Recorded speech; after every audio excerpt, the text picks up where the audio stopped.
Welcome to FRC Media News for Thursday, December 28th, 2017. I'm Keith Tebow. I hope you all had a very Merry Christmas with your family and friends. We're going to spend this show taking a look back at the items that made news in Fall River in 2017.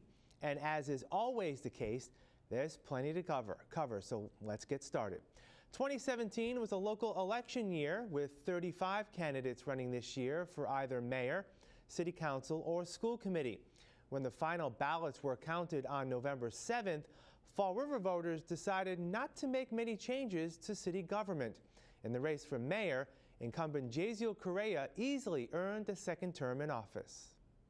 I asked voters to take a report card, to give me a grade on education, on education, on public safety, on economic development, on all streets and sidewalks and everything.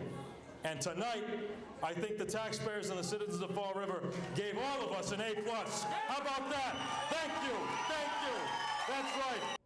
Mayor Correa easily won the vote over incumbent City Council Vice President Linda Pereira. We should remember going forward that the glory is not in victory or defeat, but in having fought long and well. And we did.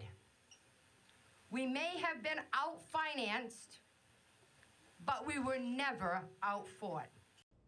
Even though there were 3 city councilors who chose not to seek re-election this year, the results of that race saw the re-election of the 6 incumbents and the return of 2 former city councilors in Brad Kilby and Leo Pelletier. I want to thank the people who supported me, thank all the voters that are out there, and everybody said, well, you're glad it's over. I'm like, well, it's just beginning again. It's just beginning again. It's over. Yeah, you know, this is a tough part. It's always an anxiety part, but Yes. now the work begins for the next council. I really appreciate all the support I received. Everybody who took some time to go out in this. It was very cold today, and I want to thank everybody who took some time to go out today and held signs, whether it was for me or any other new councilors. I want to thank them for that as well. I will say this though. This has been a challenging ride. It's been a challenge that I've embraced the last 2 years, and it's been something that I look forward to doing for another 2 years. Why keep coming back? Well, it's passionate. Yeah. You know, it's passionate. And I heard you say that earlier about public service, and I do love this city. I do love serving. Frankly, I'm going to the 24-year mark with this term, new term to come. You've said before your wife is like, enough, I'm done, no more, but you keep coming and doing it again. Yeah, I said we'll try one more time. I've heard that before. I see all the signs in the cellar, the 2 openings. I said, we'll try it again. And here we are, and we hope we can make a difference again for the next 2 years. The only new face elected to the City Council is challenger Derek Viveras. There were also 3 openings in the race for 6 seats on the school committee. Incumbents Paul Coogan, Joseph Martins, and Mark Costa were all re-elected. They'll be joined by former committeeman Kevin Aguiar and newcomers Joshua Hetzler and Tom Corey. First place, so it's going to be a good feeling. How did the night go on as you started to see the numbers go? Well, I didn't see the numbers till late. I was you know, waiting, and obviously they started to trickle in, and I was very, very pleased because I know there's a flow to how those numbers come in, and I knew that was a section of the city where I usually didn't do as great, but I can see that the people were very, very, very kind to me tonight, and I guess citywide we did all right, and I can't say thank you enough. This is a city I love. It's a city I've been serving for a long time. It's a pleasure to be in this position tonight. I can't thank FRCmedia and FRG TV enough for providing the service for us through the forums to get our word out. And thanks again, everybody. Thanks to the Fall River community for putting me in this position. I will work so hard to uphold your trust. I put in a lot of work. We did everything everybody told me to do. You know, I went and I spoke to a lot of people who had served on the school committee in the past and a lot of other elected officials, and they told me everything that you should do, and then I assembled a wonderful team. My family, my friends, they really came through for me. They really helped me out, so I've been blessed. Also on the ballot this year, after 2 years of work, voters gave thumbs up to make changes to the city's home rule charter as recommended by the volunteer-based Charter Commission. Although opposed by many in city government, Board Chairman Mike Mayoza expressed his appreciation to the voters on election night. So were you pleasantly surprised, or were you confident 100% in this? No, I am pleasantly surprised. I wouldn't say I was confident 100%. The last 3 months have been very, very challenging, particularly when you had the mayor who spoke out against the charter. A lot of our elected officials spoke out against the charter. So over the last 3 months, it's been very challenging. However, I think my message and the message of the Charter Commission and a lot of people that supported this is that this is just good government, better government. We didn't go crazy. We didn't flip the government. This is a starting process for us. This is a good thing. I believe at some point in the city's future, we would have had a home rule charter. I am so happy that it's now that the residents of Fall River saw the value and the work that was done, not just by myself, by my commission that was elected, by the folks that went and collected the 12,000 signatures that we needed to get this on the ballot. So this is a great day for Fall River, a really good day for Fall River. A second ballot question was also approved when voters said yes to allow the city to borrow money for much-needed water and wastewater improvements. We'll have more FRC Media News right after this.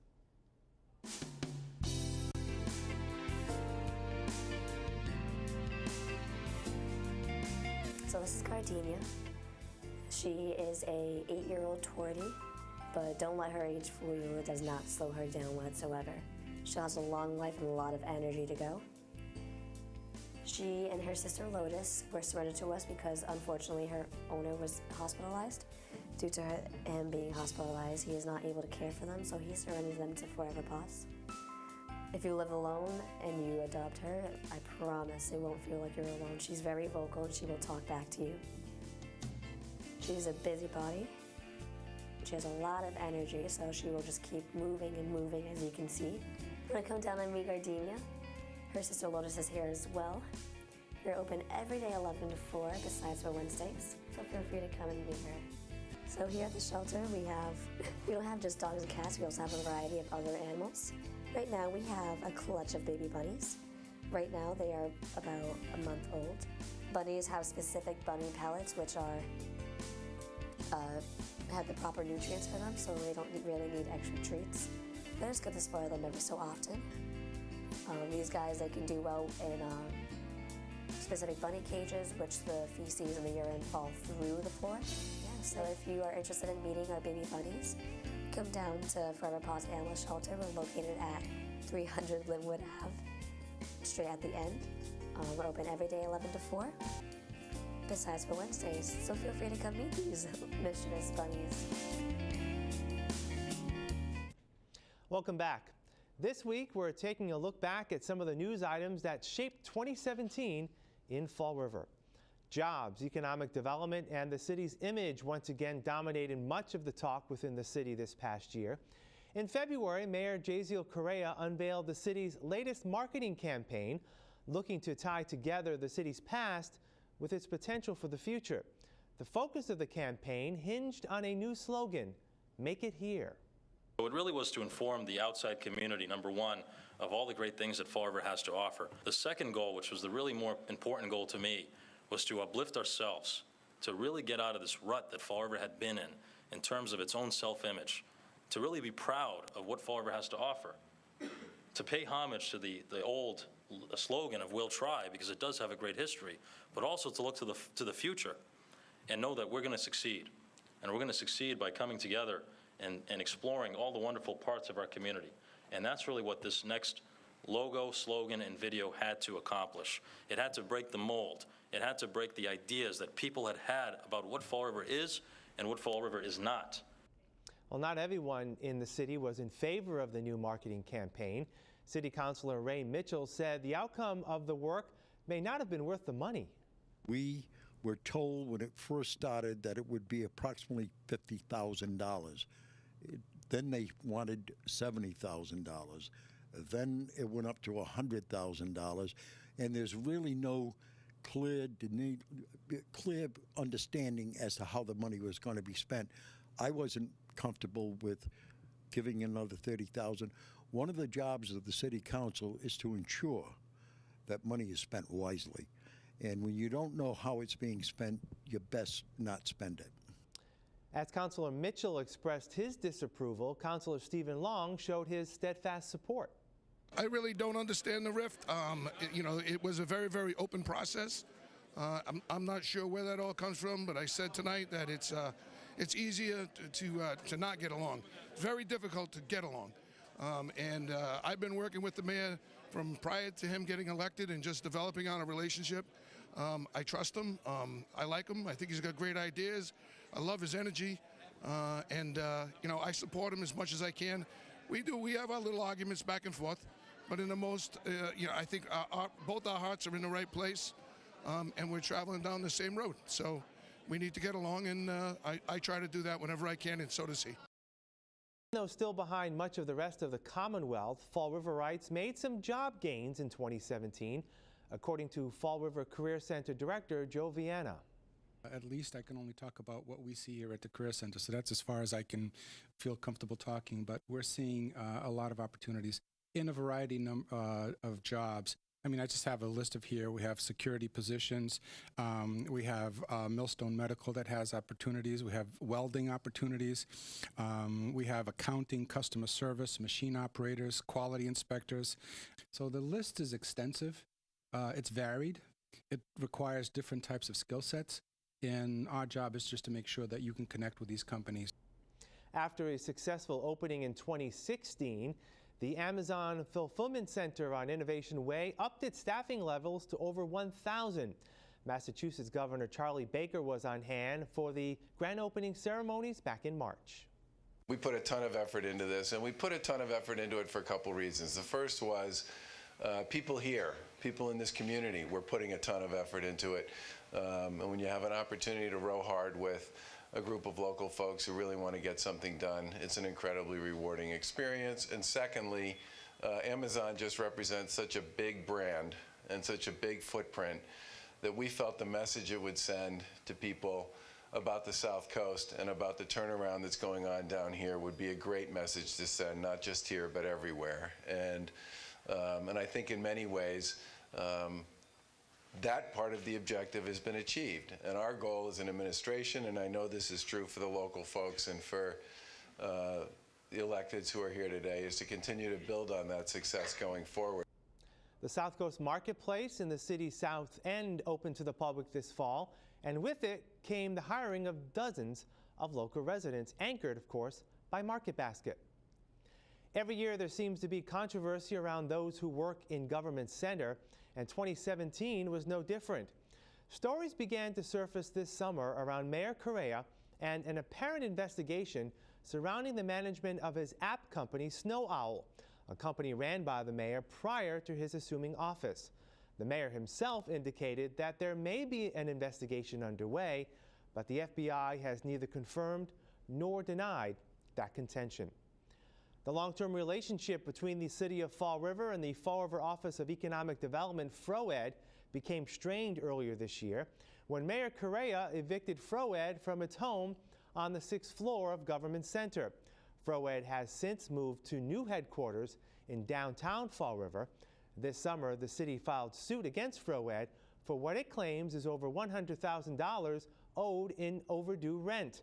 That case has taken many turns, including a judicial order requesting communications from the mayor's office related to the case, and the auditing of Mayor Correa and City Administrator Kathy Ann Viveris' cell phones and email accounts. The mayor has also withheld community development money, which would have continued FROED's work with the city's redevelopment authority. There was also much to talk about in terms of staffing within Government Center. In early summer, Michael Aguiar, the city's grant coordinator, was forced to resign after he spent over $2,500 attending a conference in New York, where he stayed at the Ritz-Carlton Hotel and rented a high-end SUV.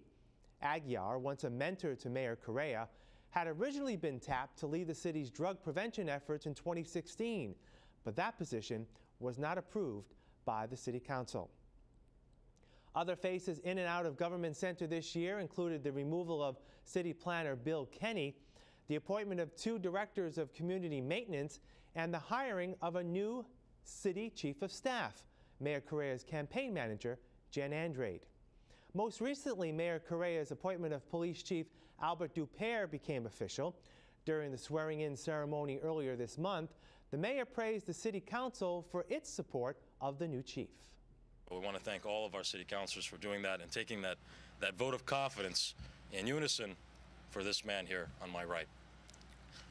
It was an easy choice for me to submit that to our city council because Chief Dupere had about a year on the job to really show the city, show the department the type of chief that he would be. And he's a chief that has stepped up to the plate, has shown leadership, is supported by his department, is supported by the community, and will continue to lead the department into the future of crime fighting, crime solving, protecting, and serving the city of Fall River. The first full year of the city's privatizing of trash pickup appears to have been a success. The trash issue has been in the news for a number of years, and during the campaign, Mayor Correa promised to eliminate the infamous Purple Bag program in 2018. We'll definitely continue to follow that story. Hopes were raised, then dashed when it came to the future of the King Phillip Mill in the city's south end. The longtime public safety hazard was put out to bid with an award for the development of market-rate housing at the site. Then in the fall, concerns were raised by the financial backers of the project, which resulted in the plans going back to the drawing board, to the dismay of South End Neighborhood Association President and State Representative Alan Sylvia. Nothing goes as planned. Everything has a complexity to it. We thought that there was a possibility of some historical tax credits, but because we were taking down a portion of that building, historical tax credits, according to the Secretary of State, didn't apply. Then we have some issues with inclusionary zones, and so we're working on that to maybe tighten that inclusionary zone up so that there won't be zoning issues later. It's dragging a bit, but I'm optimistic that we'll reach a designated point. Sale of the King Phillip Mill property is expected to be rebid in 2018. A recreational opportunity for city residents was realized with the formal completion and dedication of the Alfred J. Lima Rail Trail along the city's Quequechan River. But that project also came with some controversy. The owner of the Cloverleaf Mill off Brayton Avenue sought and received an easement from the City Council to construct a road across the rail trail from its parking lot to Brayton Avenue. Supporters of the rail trail objected, with the City Council claiming they were unaware that the vote they took to provide the easement would result in the disruption of the rail trail. Mayor Correa vowed during the campaign to stop the project, but to date, the project is still in limbo, with the City Council asking the administration to reverse the easement decision in court.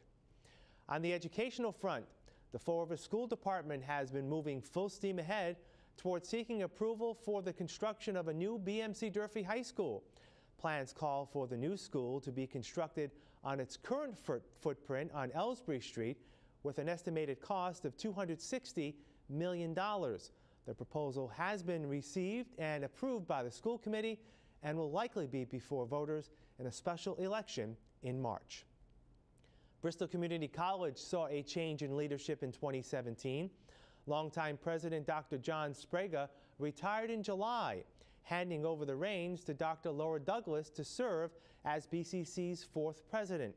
Dr. Douglas came to the South Coast after serving at a community college in Iowa and has been extremely impressed with the quality and cooperation of the BCC community. Well, when I look at BCC, I certainly see a very dedicated group of employees, people who go above and beyond every day. I'm just amazed. And, you know, as a president, you do get a few complaints every now and then, but I have to say that the accolades that I receive on a daily basis about our faculty and staff and the resources we provide, it just outweighs any other thing that I deal with in the course of a day. It's truly wonderful. Whether I'm in the grocery store or at an event, people tell me how BCC has changed their lives, and we recognize, and I recognize, how important BCC is to this community. Thank you for joining us for our look back at some of the stories that made news in Fall River in 2017. And thank you for joining us all year round for this program each week. FRC Media News airs Thursday and Friday at 6 p.m. You can follow us online at frcmedianews.org. For all of us at FRC Media News, enjoy the rest of the holiday season, and here's to a happy and prosperous 2018.